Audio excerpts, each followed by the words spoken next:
कुछ ऐसी ही तारीख है हमारे हमसाया, हमारे पड़ोसी मुल्क ईरान की। जितने सितम हम पे हुए हैं उतने ही इनके ऊपर हुए, एक के बाद इनके ऊपर भी हमले हुए। लेकिन इनमें भी वो चीज है, ये एक सिविलाइजेशनल स्टेट है।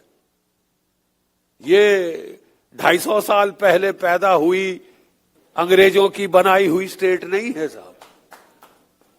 ये अंग्रेजों ने इजाद नहीं करी, जैसे अफ्रीका में स्टेट बना दी, सीधी लाइनें लगाई यहां से यहां, बोले ये मुल्क है साहब। ऐसे मुल्क नहीं बनते साहब। सिविलाइजेशनल स्टेट, 6000 साल से ज्यादा पुरानी ये मुल्क है, ये तहजीब है, ये वे ऑफ लाइफ है। जब ये लड़ाई शुरू हुई, मैं टीवी पे जाता हूं, मैं मिलिट्री कमेंटेटर हूं, 37 साल में लड़ा हूं हिंदुस्तान की फौज में, और फौजी अफसर तो बहुत हैं,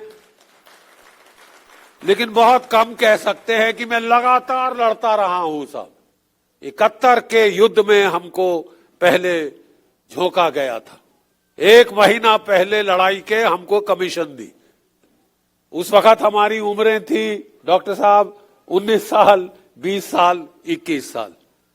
मेरा एक साथी सेकंड लेफ्टिनेंट अरुण खेत्रपाल, परम वीर चक्र, 21 वर्ष की आयु पे शहीद हो गया लड़ाई के मैदान जंग में।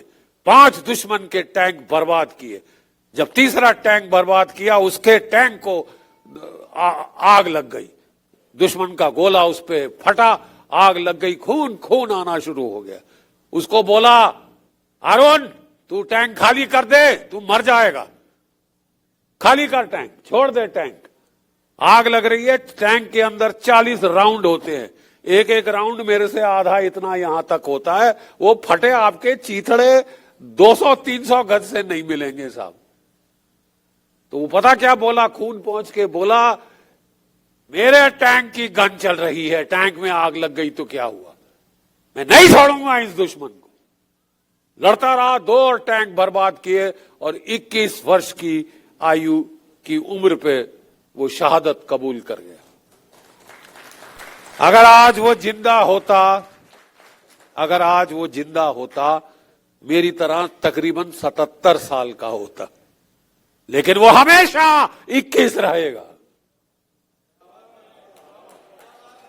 वो हमेशा 21 रहेगा, जिस उम्र पे उसने कुर्बानी दे दी अपने मुल्क के लिए, अपने लोगों के लिए। ठीक है साहब। ये एक शहादत की जो ट्रेडिशन है, ये ईरान में बहुत तगड़ी है, शिया समुदाय में बहुत तगड़ी है।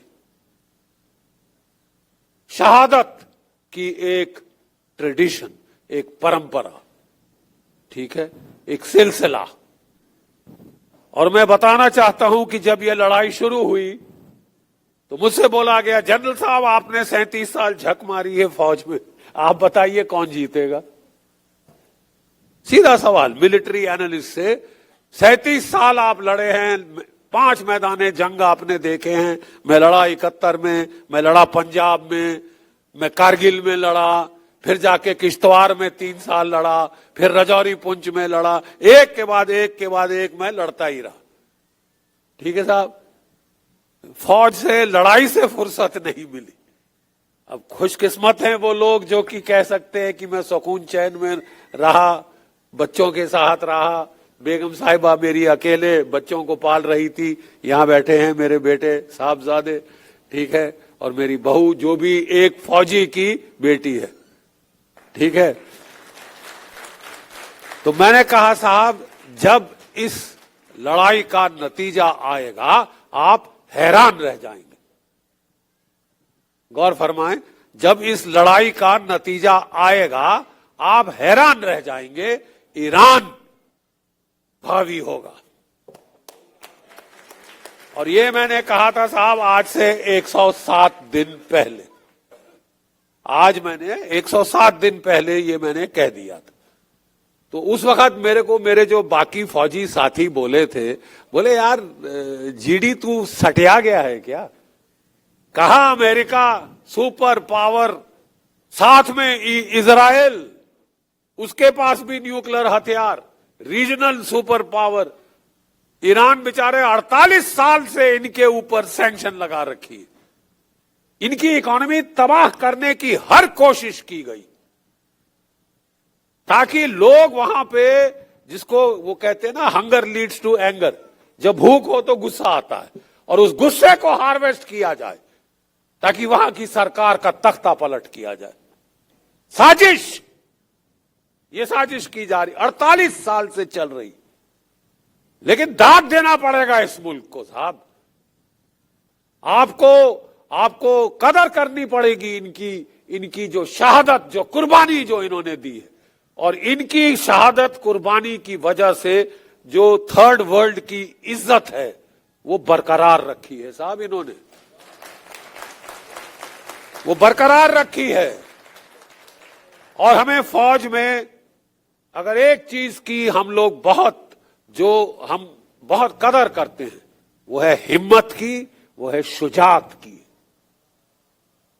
हिम्मत की, शुजात की कदर फौज में की जाती है, चाहे हमारा दुश्मन ही क्यों ना दिखा रहा हो। लेकिन अगर वो अपने मुल्क के लिए, अपने नमक के हक अदा करने के लिए सर कुर्बान कर रहा है तो उसकी इज्जत करते हैं, चाहे दुश्मन का भी हो, चाहे दुश्मन का भी हो। ये हम जानते थे कि ये बहुत पुरानी सभ्यता है।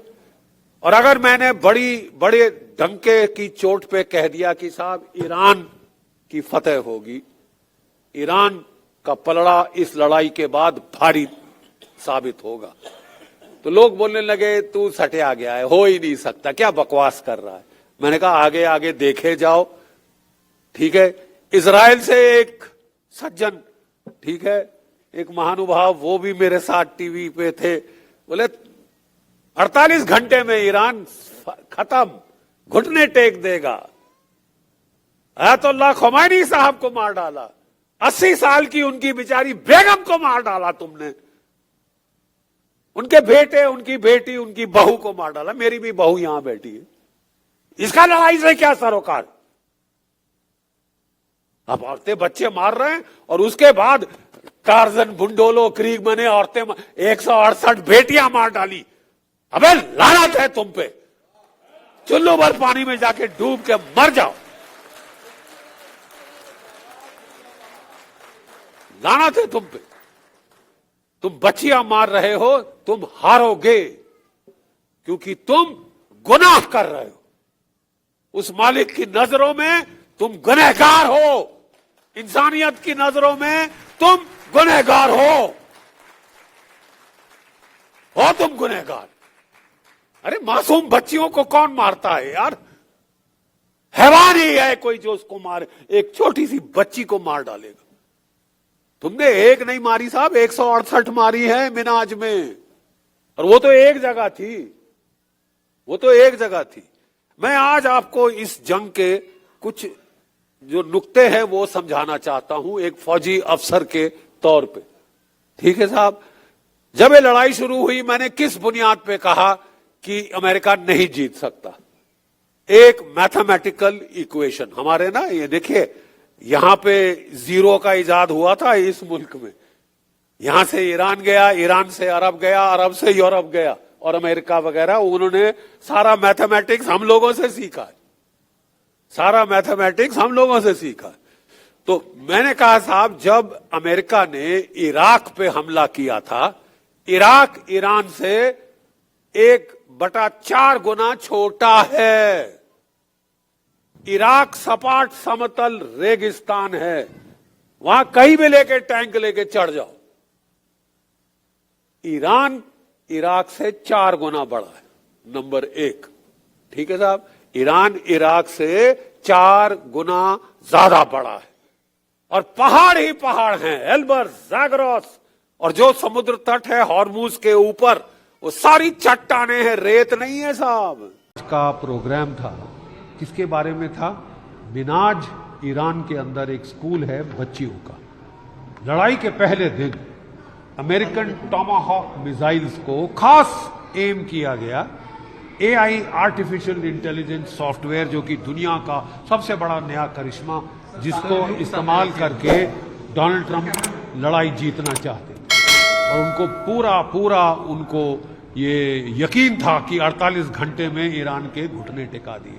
48 घंटे छोड़ दीजिए साहब, 48 दिन हो गए, आज 107 दिन हो गए, लड़ाई चल रही है और अब डोनाल्ड ट्रंप घुटने टेक। लेकिन प्रॉब्लम यह है साहब कि क्योंकि हम उस वक्त दुनिया पूरी चुप्पी साध गई कि अमेरिका बड़ा ताकतवर है, अमेरिका बड़ा ये है, डोनाल्ड ट्रंप बड़ा दादा है, ठीक है, तो हम चुप रहे, नहीं तो हम पे ना चढ़ जाए। ठीक है साहब, आप चुप रहेंगे तो वो आप पे चढ़ेगा।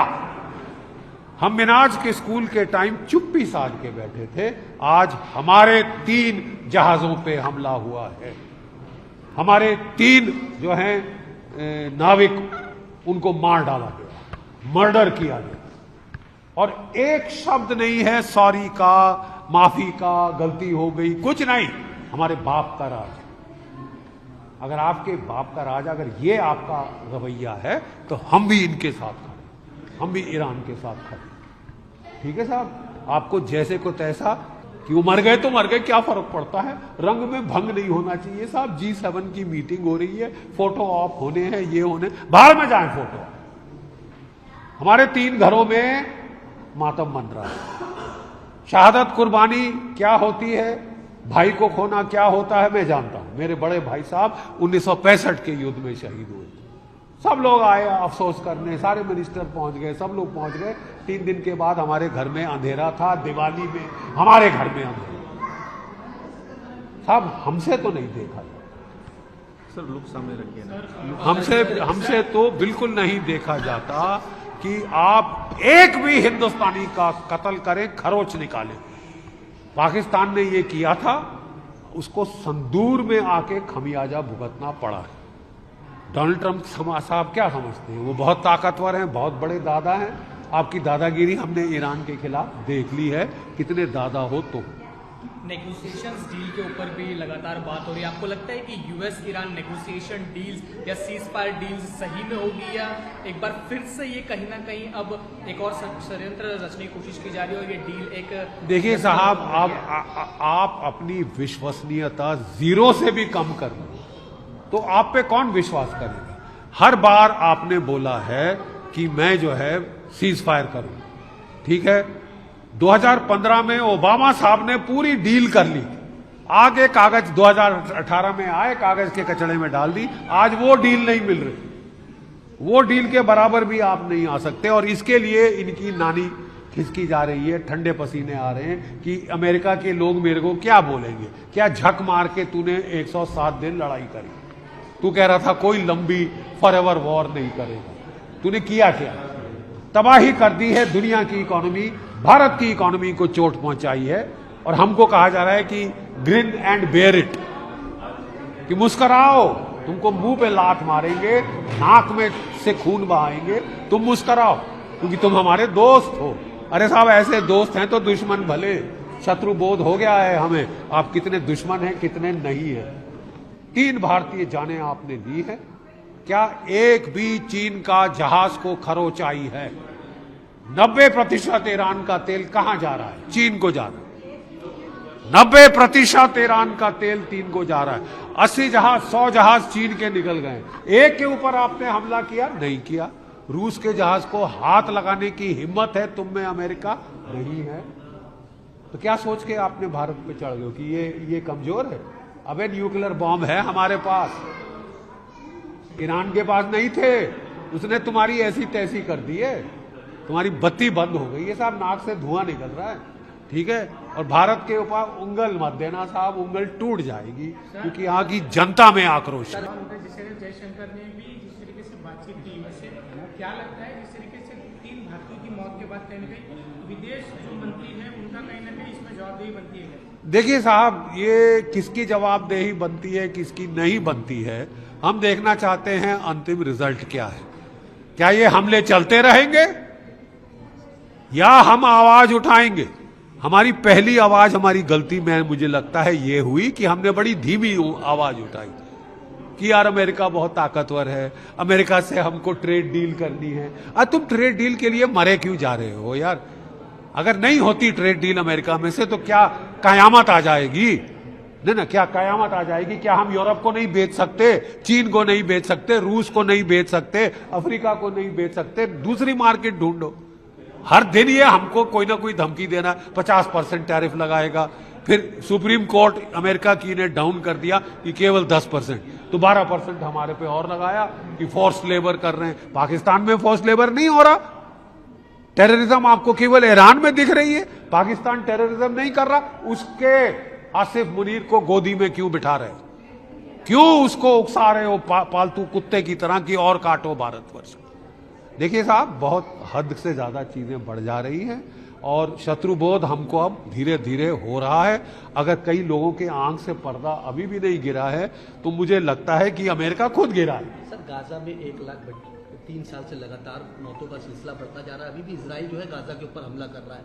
क्या लगता है कि इजराइल को भी एक इंटरनेशनल टेररिस्ट देश घोषित करना चाहिए? देखिए साहब, मैं सीधी बात कहना चाहता हूं, जब 7 अक्टूबर को इजराइल पे हमला हुआ था, 112 उनके बच्चे लड़के लड़कियां मारे गए थे, कैदी हुए थे, सारी दुनिया की सिंपैथी इजराइल के साथ।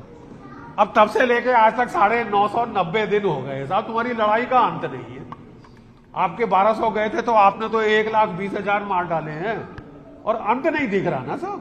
तुम्हारी जो सिंपैथी थी वो गई है साहब, और अब आप हमारे सबसे बड़े दोस्त बनते हो और हम लोग भी कदर लिहाज कर रहे थे। अभी तक हम लोग नहीं बोल रहे थे क्योंकि साहब हर लड़ाई में इन्होंने हमारा साथ दिया। सीधी बात, मैं 2 टूक शब्द की मैं बात करता हूं। लेकिन साहब अब आप हमको पेट में लात मार रहे हैं। हमारी इकोनॉमी का भट्टा बिठा दिया है साहब आपने और अमेरिका ने मिलकर। भारत की इकोनॉमी की तबाही की ओर धकेले जा रहा है। हम 7% पर एनम ग्रोथ रेट पे बढ़ रहे थे, 5.9% पे आ गए। 720 अरब डॉलर फॉरेन एक्सचेंज रिजर्व था हमारे पास, आज 550 के करीब आ गए और घटता जा रहा है। 32% हमारा फर्टिलाइजर वहां से आता, गल्फ से आता। पहले हम गल्फ से तेल लेते थे, वो बंद करा दिया। हमने रूस से तेल लेना शुरू किया, वो बंद करा दिया। कह रहे 500% टैरिफ लगाएंगे। अरे तुम दोस्त हो या दुश्मन हो? तुम तो मुंह में राम राम, बगल में छुरी है साहब। और हम मिनाज पे चुप रहे कि यार वो कहते ना, जब जर्मनी में एडोल्फ हिटलर ने कत्लो गारत शुरू किया तो लोग कहते थे अच्छा हुआ यार मेरे घर नहीं आई जेस्टापो, पड़ोसी के घर आई। ठीक है साहब, फिर उनको पता चला कि कुछ दिनों के बाद उसके घर आ गए। तो यही तकरीबन यही तमाशा हो रहा है। हम लोग चुप बैठे रहे और हमारे 3 जहाजों पे हमले हुए, एक के बाद एक भारतीय जहाजों पे। रूस पे नहीं, चीन पे नहीं, क्योंकि उनसे डरते हैं। हम उनको दोस्ती के नाम पे बनाओ चार्ली। आप समझ रहे हैं ना क्या शब्द बोल रहा हूं? क्योंकि फौजी भाषा मेरे को अच्छी खासी आती है, लेकिन अब फौजी भाषा इस्तेमाल करने का वक्त आ गया है। आप हमारे लोगों की जान ले रहे हैं, ठीक है साहब? और ये भारत की जानें इतनी सस्ती नहीं हैं।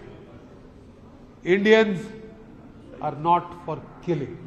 अगर आप ये वीडियो YouTube पर देख रहे हैं तो हमारे चैनल को सब्सक्राइब कर बेल आइकन दबाएं, और Facebook पर देख रहे हैं तो हमारे पेज को लाइक करें।